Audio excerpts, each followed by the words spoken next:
Buenas tardes, amados hermanos de mi congregación Vida Nueva en Jesucristo. Los saludo esta tarde con la paz del Señor. Esta tarde la paz del Señor nos acompaña a todos. Amén, gloria a Dios. Deseándoles que tengan un día o que estén teniendo este día muy bien, lleno de bendiciones. También saludamos a todos nuestros hermanos, amigos, en otros lugares donde el Señor lleve este mensaje. Este mensaje es a través de esta plataforma, pero el Señor es el que lo lleva al oído que tiene que oírlo. Lo saludamos y lo bendecimos también con la paz de Jesucristo, a la familia y a todos los hermanos en el Señor. Amén. Esta tarde, hoy es abril 28, está ya para acabarse este mes y ya vamos rápidamente hacia la mitad del año y ya ustedes saben que el tiempo está corriendo y lograrlo conviene, especialmente prepararnos más y más para la venida del Señor, prepararnos más y más para ese encuentro. Gloria al Señor. Damos gracias a Dios porque el Señor nos ha cuidado en todas las cosas. Amén, bendito su nombre. Vamos a leer la palabra del Señor, hermanos, en esta tarde. Estamos en las notas de Deuteronomio y estamos en el capítulo 15. Pero primero vamos a orar, a darle gracias al Señor por todo bien y por esta oportunidad que nos da. Vamos a orar por los hermanos que están enfermos y vamos a orar por las familias. Hay familias que están sufriendo mucho por la pérdida de un ser querido, especialmente de pastores que han muerto, sus familias. Llevémosla delante de la presencia del Señor como a todas las familias de la tierra que sufren por causa de esta pandemia. Es importante orar por ellos. Vamos a orar primero antes de empezar nuestra lectura. Padre Celestial, Señor, te doy gracias. Sí, qué bueno. Qué bueno eres tú, Señor. Siempre eres bueno. Para siempre es tu misericordia. Por eso clamamos a ti en plena certidumbre de fe. Por eso oramos cada día, cada instante que podemos, porque tenemos fe, Señor, que oyes nuestra oración y que también responde. Intercedemos por estas familias, Señor, de los hermanos pastores, de las gentes, de todos aquellos que han tenido pérdida de sus seres queridos, Señor.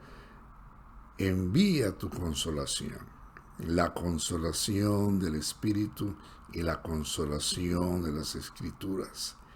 Usted es el Dios del Consolador, Dios de consolación, Padre de huérfanos y defensor de viudas. Eres tú en tu santuario, Señor. También a los hermanos que están enfermos, Señor, sánalos. Sánalos porque usted es nuestro sanador. Lleva, Señor, también esta palabra a los oídos de quien tiene que llegar y que esta palabra sea de edificación, sea de estudio, de beneficio, de bendición en su vida cristiana. Y si no es cristiano, que le sea, Señor, un apoyo para una decisión de su fe. En el nombre de Jesucristo, amén y amén. Aleluya, gloria al Señor. Quiero recordarles a los hermanos de mi congregación y especialmente a las hermanas, este sábado que es 1 de mayo, la iglesia donde nos reunimos estará abierta desde las 8 de la mañana para tener nuestro ayuno y oración mensual. Así que este sábado las esperamos a todos los hermanos que puedan llegar, a todas las hermanos que puedan venir para tener un rato de oración. Aquí los esperamos en el nombre del Señor Jesús. Entonces vamos a leer el capítulo 15 de Deuteronomio, desde el 1 hasta el versículo 11. Desde el versículo 1 hasta el versículo 11. Tienen sus Biblias abiertas, sigan conmigo. Cada 7 años hará remisión. Y esta es la manera de la remisión.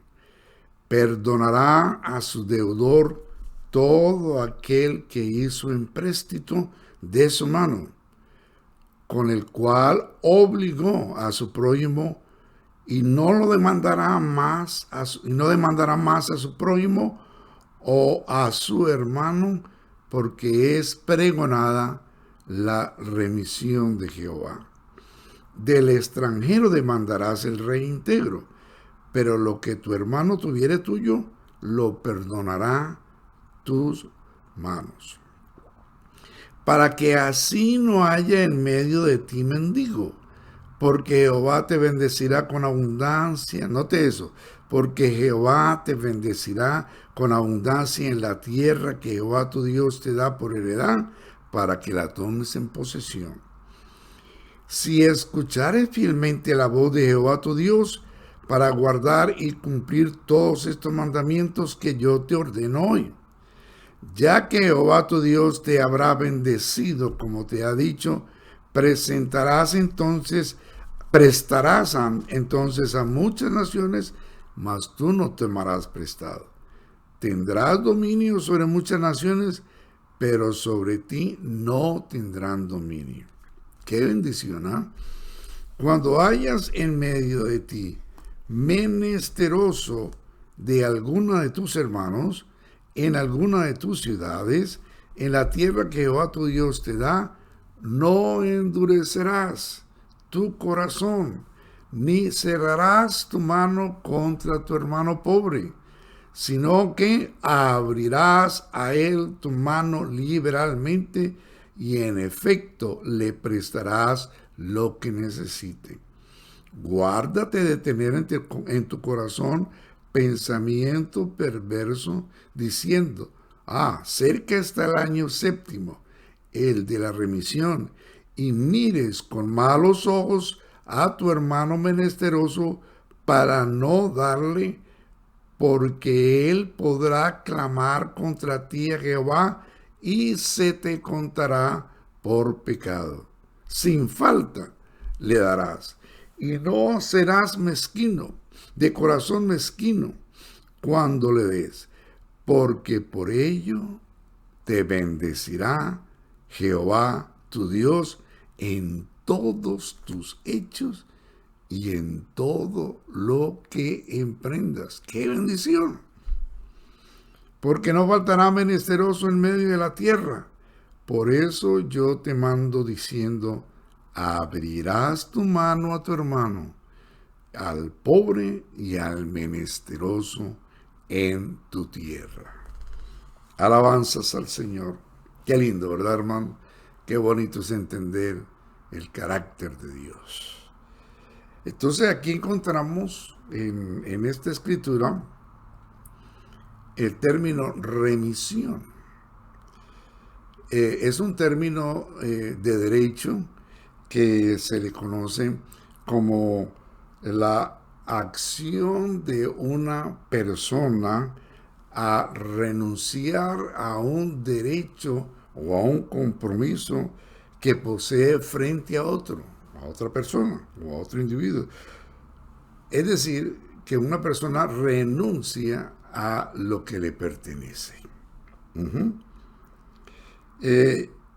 Lo que hace entonces es que el derecho de ese, del primero, o sea, del acreedor, deja de existir.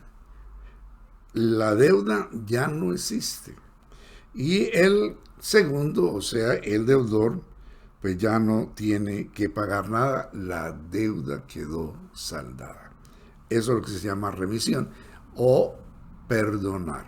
Eso es como lo decían en los griegos, ¿no? Entonces, empezamos a estudiar aquí, hermanos, a partir de este capítulo, la institución del gobierno de Dios. Ya les hemos dicho, o ya ustedes saben, Israel es el pueblo bajo el gobierno de Dios. La iglesia es el pueblo de Dios bajo la gracia de Dios. Entonces, el gobierno de Israel vendría a instituirse, empezando por ahí,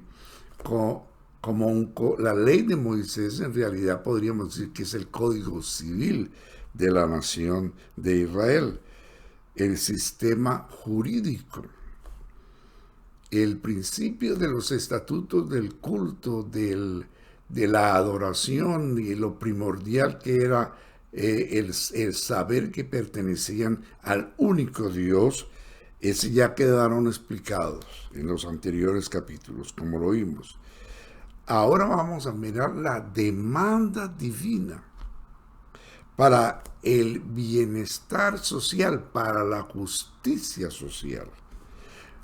Usted ve que hoy los gobiernos humanos, pues de alguna manera siempre están hablando de la justicia social, del bienestar social, del que los pobres, que esto, pero nosotros sabemos que todo eso está basado en principios y en prebendas simplemente políticas y con intereses personales o con las maquinarias políticas.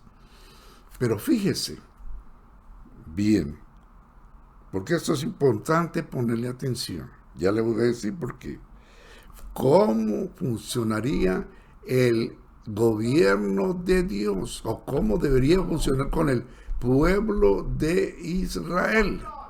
Debería de funcionar, así mismo será como debe de funcionar en el milenio, cuando Jesucristo venga aquí a reinar sobre la tierra, como la profecía está llena de escrituras que nos hablan de que Jesucristo reinará en la tierra. Y la iglesia será corriente con Jesucristo. Isaías 32:5, si quiere leerlo conmigo, mire esta escritura, bueno, lo puede también leer en la casa cuando pueda. Isaías 32 es la profecía del rey justo. He aquí que ¿para qué? Justicia. Reinará un rey y príncipes presidirán en juicio. Y será aquel varón como escondedero contra el viento, como refugio contra el turbión, como arroyo de aguas en tierra de sequedad, como sombra de gran peñasco en tierra calurosa. ¿De qué nos está hablando esto? De que el gobierno de Jesucristo será la solución en medio de todo el caos. En medio de todo el caos que va a dejar esto que se está avecinando y que terminará con la venida del Señor Jesucristo y la destrucción de todos los enemigos de Dios. En ese gobierno, el versículo 9 dice, el ruin, o sea, el perverso, nunca más será llamado generoso, ni el tramposo será llamado espléndido. Entonces estamos hablando de un sistema judicial como Dios se lo planeó y como tiene que ser. Amén. La iglesia está llamada a ser reyes, jueces y sacerdotes. Esto prácticamente que hemos leído, o este sistema de justicia, será el meollo, por decirlo así, del sistema jurídico en el reino de los cielos sobre todas las gentes. Observemos bien en lo que dice esta escritura y mejor en lo que es el deseo de Dios en el trato con Israel y con nosotros también. Dios tiene el deseo de atraer los corazones del pueblo por medio de esas solemnidades que nos relatan el Pentateuco, por medio de los sacrificios, las ceremonias que vemos en el libro de Levítico. Fíjese, todos los días había un holocausto, que era un cordero que se sacrificaba uno en la mañana y otro en la tarde, todos los días. ¿Eso qué garantizaba? Que garantizaba que la comunión del pueblo con Dios estaba libre, porque ahí había un cordero inocente que estaba muriendo, que estaba sacrificándose siempre para hacer que Dios pudiera llegar donde su pueblo. Cada semana la justicia social estipuló que el hombre debería trabajar 6 días y descansar el séptimo día. O sea, cada semana había un día en que Dios le recordaba la justicia social, porque no habría quien quisiera esclavizarlo, ¿no? No habría quien quisiera ponerlo a trabajar como hacemos hoy en muchos países, tantas horas y todo el mes completo. No, 6 días trabajarás y el séptimo descansarás. Note usted que la orden no es descansar, sino trabajar hasta 6 días. Note bien eso. Note bien eso. Entonces, el descanso del trabajador era importante para el Señor. Cada mes estaba el reposo o el descanso de la nueva luna. Cada año estaba el descanso adicional de la Pascua. Cada 3 años el del diezmo, como lo vimos hace 8 días.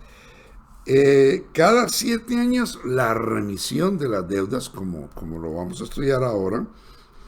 Y cada 50 años el jubileo. Todo esto apunta, por supuesto, a Cristo y lo que será en el gobierno milenario de Dios. Ese es mi pensamiento. Usted puede estar en desacuerdo conmigo y todavía sigue siendo salvo y todavía sigue siendo mi hermano y todavía damos gloria a Dios juntos. Ese es mi pensamiento. Entonces cada 50 años empezaba ¿qué? Un nuevo ciclo del sistema. Quiere decir que el sistema se reorganizaba de acuerdo a la ley que Dios estipulaba, a la justicia social. Gloria al Señor. Entonces, y esto es del más profundo interés para nosotros aprenderlo. Yo lo creo así, para mí es de mucho interés aprender, porque tengo esa esperanza de que voy a estar allí con el Señor en el milenio. Yo soy salvo por la gracia de Cristo. Alabanzas al Señor. Y todo creyente debe tener ese profundo interés. Todo creyente que quiere entrar en el milenio debe tener ese profundo interés por saber las cosas del reino de Dios. Amén. Y especialmente la iglesia que va a ser corregente. ¿Cómo es que va a funcionar la justicia divina? Y la proclamación de los propósitos y designios divinos. Recuerde que el principio lo dijo el Señor, que va a ser el rey, o que ya es el rey, en Mateo 22:37. ¿Sí? El primer mandamiento, ¿cuál es? El primer y grande mandamiento es: amarás al Señor tu Dios de todo tu corazón, etcétera, etcétera. Usted lo sabe. Y el segundo es semejante al primero: amarás a tu prójimo como a ti mismo. Es decir, como usted se ama, ame al prójimo. Lo que quieres para ti, deséalo también al prójimo. Lo que no quieres para ti, no se lo desees al prójimo. Ese es el principio. ¿No le parece a usted que esa es la verdadera justicia social que el mundo necesita? Por eso Isaías dice: será como sombra de gran peñasco en tierra calurosa. Entonces, la proclamación de esa justicia divina nos toca a nosotros. Gloria al Señor. Entonces, ese sacrificio cada día señalaba a Cristo, el Cordero de Dios que quita el pecado del mundo. Ese día de descanso, el día de reposo, señalaba a Cristo, quien dijo: vengan a mí todos los que están trabajados y cargados, que yo los haré descansar. Es decir, yo soy su sábado de reposo. Eso fue lo que quiso decir el Señor al trabajador, al cargado. Bueno, la luna nueva señala el tiempo cuando Israel será restaurado y cuando desde Israel nacerá el sol de justicia y desde ahí se gobernará el mundo entero. Ya lo hemos estudiado en la profecía cuando lo estuvimos estudiando. De ahí, desde Jerusalén será la capital del mundo y de ahí saldrá la justicia a todas las naciones como el sol de justicia.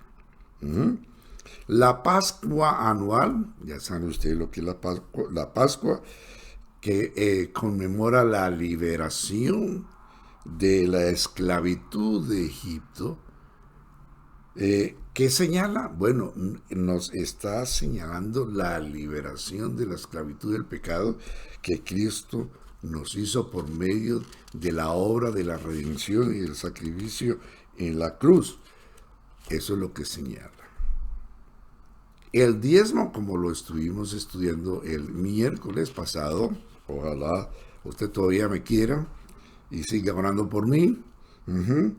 Cada 3 años se llevaba el diezmo a el lugar donde él había escogido para que estuviera, ¿qué? La memoria de su nombre. Y entonces el israelita que amaba, que se respetaba, que honraba a Dios, iba hasta allá y se alegraba con él. Comían en el santuario, era comer delante de la presencia del Señor, él, la familia, todos estaban muy contentos. Gloria al Señor, como dice el Salmo 25, la comunión íntima con Dios es para los que temen su nombre y a ellos les revelará el pacto. Así que el que iba el que subía a Jerusalén a llevar sus diezmos cada 3 años, iba a enriquecerse con el conocimiento de Dios. Luego venía el año de la remisión, el tiempo de la gracia en que vivimos. Nosotros podríamos decir que en este momento estamos viviendo el año de la remisión, o sea, el año de la gracia, donde el perdón al ofensor, donde las ofensas o pecados son perdonadas por el sacrificio de Cristo en el Calvario mediante el arrepentimiento. Primero hay que arrepentirse y al arrepentimiento nos lleva a pedir el perdón y a recibir el perdón por su gracia.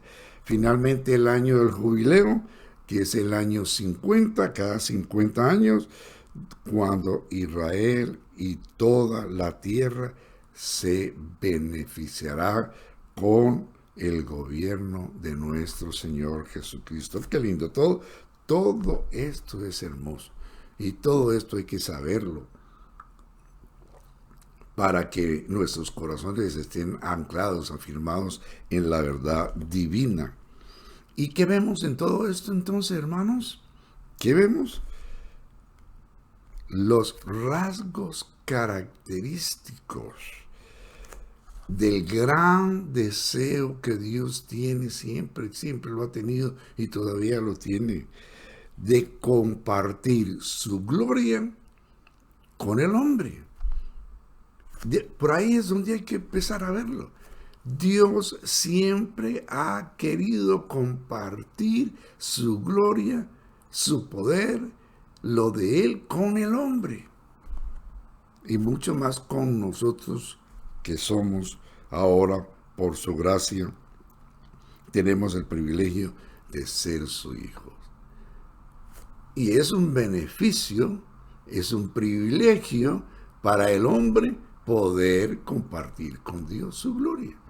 Las dos cosas van muy unidas siempre, estos dos elementos, el deseo de Dios de compartir su gloria y la bendición del hombre de poder compartir con el Señor la gloria de Dios.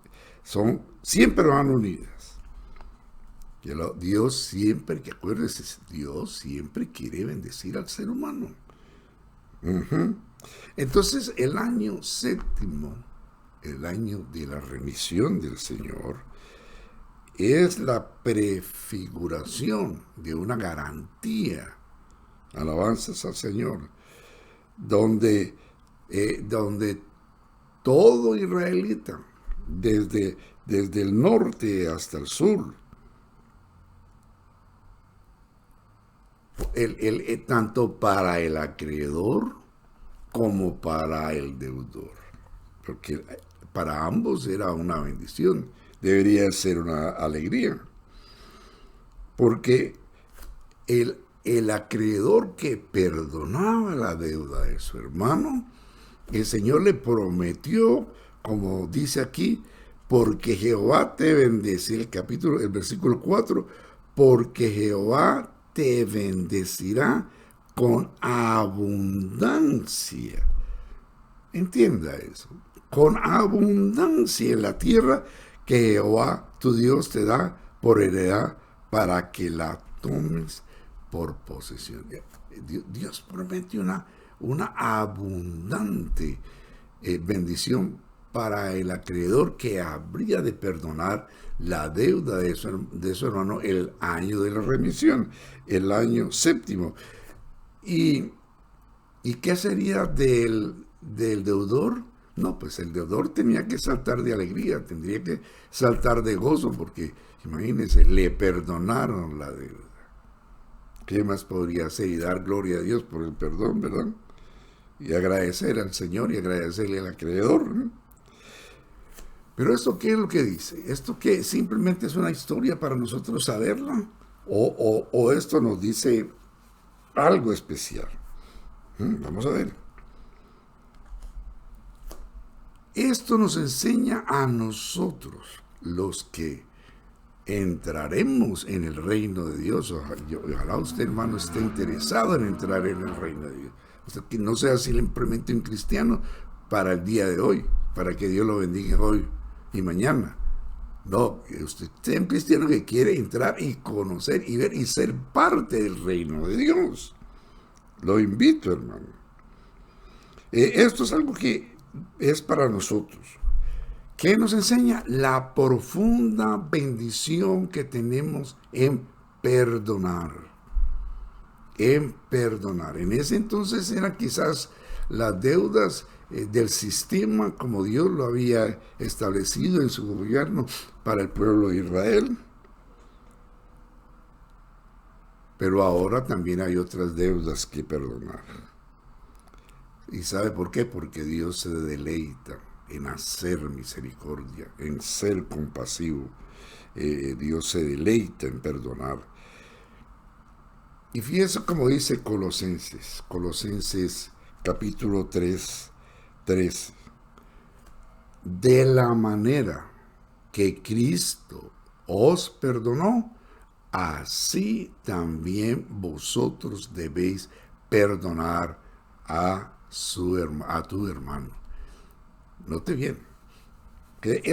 Así que esto de atrás era simplemente una sombra de lo que había de venir. De la manera que Cristo nos perdonó, así mismo nosotros debemos de perdonar a nuestro hermano. El israelita no podía ser mezquino con su hermano.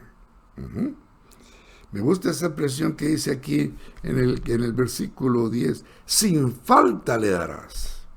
Aleluya. No serás de mezquino corazón cuando le des. Pero eso no era simplemente un mandamiento, note usted. Porque por ello, por no ser mezquino con su hermano, te bendecirá Jehová tu Dios en todos tus hechos y en todo lo que emprendas. Hay una clave muy para el que es negociante, para el que es para el empresario, en todo lo que emprendas. Dios, por ello te bendecirá Jehová tu Dios. Yo he sido testigo de eso, de hermanos que tienen sus negocios y dan abundantemente para los hermanos que son necesitados. Y Dios los ha bendecido Esto sí ha cumplido. Se cumplió ayer y también hoy se sigue cumpliendo. Gloria a Dios. Gloria a Dios. La verdad que sí. Gloria a Dios. Sin falta le darás. Entonces el Señor Jesucristo enseñó sobre el perdón. Y quiero hacerle énfasis por un momento acerca de eso, sobre el perdón. En el capítulo 18 de Mateo, para que usted lo mire, para que usted lo vea cuando puede. Aquí era la historia de un hombre que debía 10,000 talentos. Vamos a cambiar la palabra talento para hacerlo más entendible. Vamos a decir $10,000. Vamos a decir.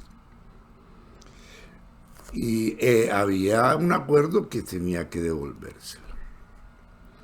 Entonces el hombre no podía pagarlo y tenía entonces que llevarse lo que en ese entonces esa era la garantía del préstamo, la familia, la esposa, sus hijos.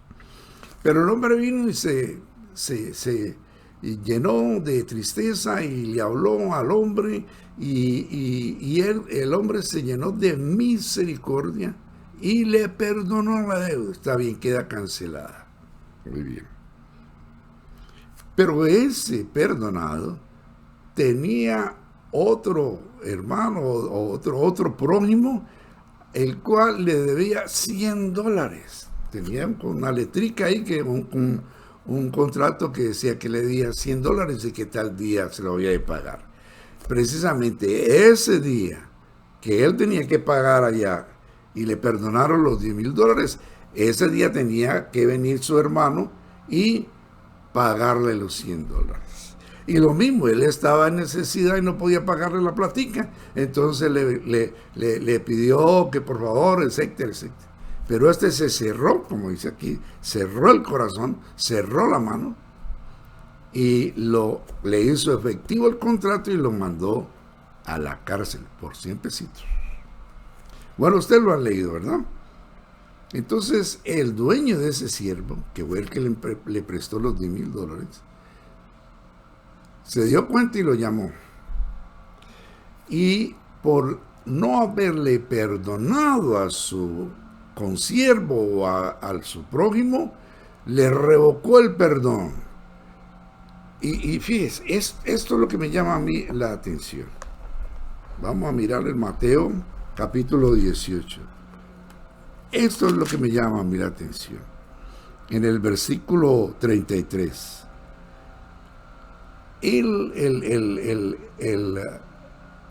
amo del siervo o el señor del siervo que le había perdonado los 10,000 talentos, le dice: ¿no debías tú también tener misericordia con tu consiervo como yo tuve misericordia de ti? Bueno, eso era lo que decía la ley, o eso era lo que decía el principio de la justicia social, según lo estuvimos leyendo. Entonces fíjese, versículo 34.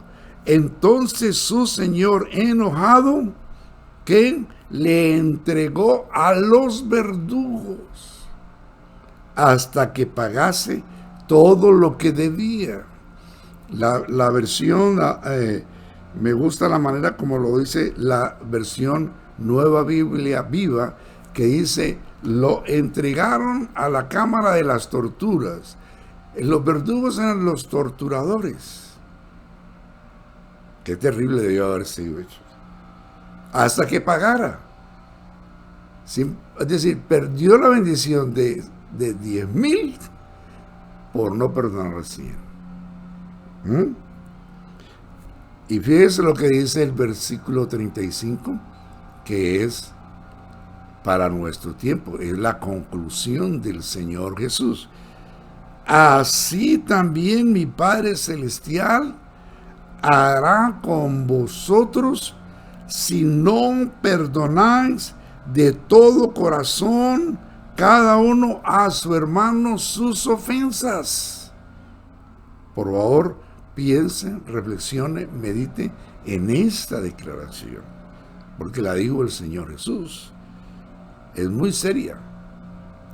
Y bueno, ahora no tenemos gente dando látigo.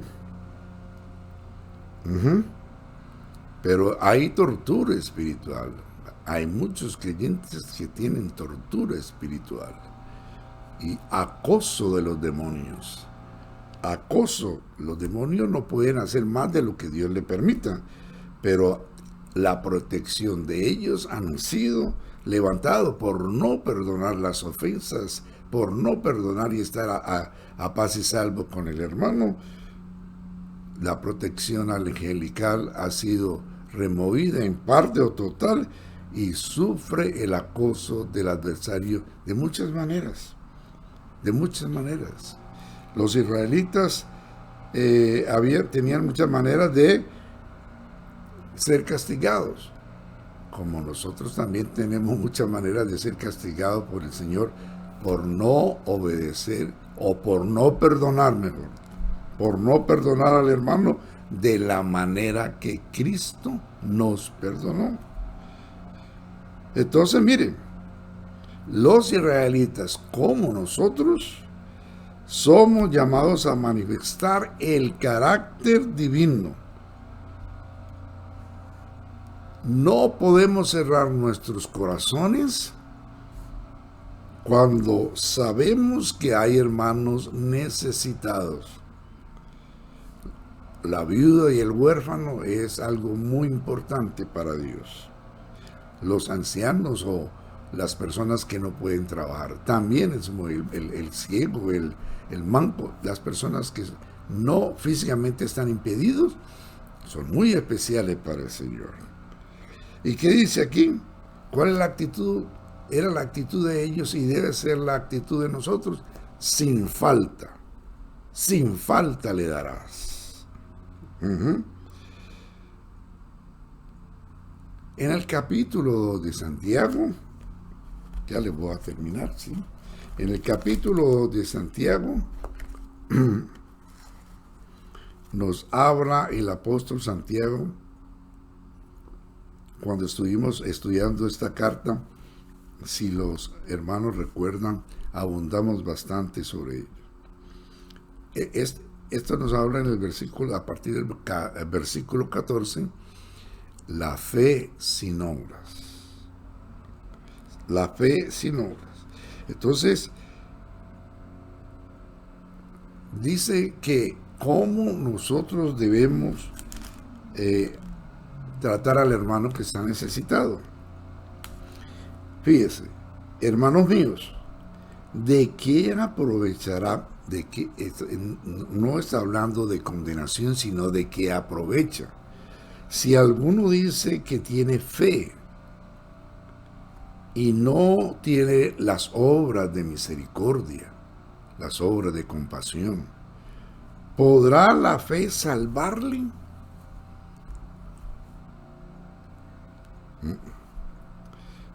Y si un hermano o un hermano están desnudos y tienen necesidad del mantenimiento de cada día, o sea, el diario, y alguno de vosotros le dice, váyase en paz, calentados y saciados, pero no le da, teniendo consigo, no le da las cosas que le son necesarias para el cuerpo, ¿de qué aprovecha? Pues no le aprovecha de nada al hermano que está necesitado, ni le va a aprovechar a quien se le está diciendo, es decir, a nosotros. No le puedo decir al hermano, vaya en paz, hermano, tenga fe, Dios le va a ayudar, crea, ore que el Señor le responde, usted váyase tranquilo y acuéstese tranquilo. Y si usted tiene cómo ayudarle y no le ayuda, le aprovechará la fe. Le aprovechará al hermano decirle, váyase en paz y acuéstese. Pensemos, ¿no? Reflexionemos, porque la palabra de Dios es para eso, para pensarlo. Es decir, no decirle así, no de acuerdo al carácter de Cristo. ni al carácter del verdadero Hijo de Dios, ni el que tiene la fe viva. Porque eso es lo que dice aquí. Dice, versículo 17, así también la fe, si no tiene obras, es muerta en sí misma. Es decir, porque no está mostrando el fruto de la fe. ¿Qué es lo que está diciendo acá? Por lo menos el versículo 26. Mire lo que dice el versículo 26 del capítulo 2. Porque como el cuerpo sin espíritu está muerto, así también la fe sin las obras está, las obras de misericordia, las obras de compasión, las obras de compartir, está muerta. ¿Qué quiere decir esto? Bueno, un muerto está allí, mientras su cadáver lo tiene expuesto, está en la funeraria o está... Y usted puede ver el cadáver, puede tocar el cadáver, ahí está. Pero como no tiene espíritu, pues está inerte, no siente nada, no mueve nada, no, está muerto. Pues es lo mismo, el cadáver es la fe, la comparación del apóstol es, el cadáver es la fe, el que no tiene obras de misericordia o obra de acuerdo al carácter de Cristo, de acuerdo a la vida cristiana, en este caso, de acuerdo a la compasión con el hermano necesitado, con el año de la remisión, con el año del perdón. Estamos en el tiempo del perdón, de la gracia. Esa fe está muerta. Está muerta. No está activada. Está inerte. Y entonces pregunta el apóstol, y se lo dejo ahí para usted, para que reflexione. Se lo dejo para que piense. ¿Podrá la fe salvarle si no hace obra de misericordia, si no siente la misma compasión, tal como el perdonar al hermano que le ha ofendido, el perdonar a los hermanos por cualquier ofensa, por leve que sea? Claro que hay que perdonar. Entonces, ¿podrá esa fe, si no se mueve en esa dirección, salvarle?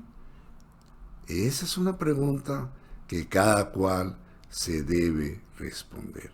Que el Señor quiera, hermano, que nosotros, bueno, hay mucho que aprender en toda esta lección, es toda una cátedra, pero yo les dejo esta meditación para que usted la ponga en su corazón y en su mente, y de ella pueda extraer la bendición y la enseñanza que se requiere. Porque esto, aunque nosotros hoy no se nos habla de años, de cada 7 años tenerlo que hacer, hay que hacerlo sin falta, hay que hacerlo en el momento. Fíjense lo que dice la palabra de Dios en el versículo 11. No faltará menesteroso en medio de la tierra. Por eso yo te mando diciendo, abrirás tu mano a tu hermano, al pobre y al menesteroso en tu tierra. Eso es algo que todavía tiene que dejarse ver, porque todavía el Señor es el mismo. Él es el mismo ayer, hoy y por todos los siglos. Entonces, hermanos, llévese esta reflexión. Llévese esto en su corazón y en su mente y entienda cómo será el gobierno de Dios en el milenio.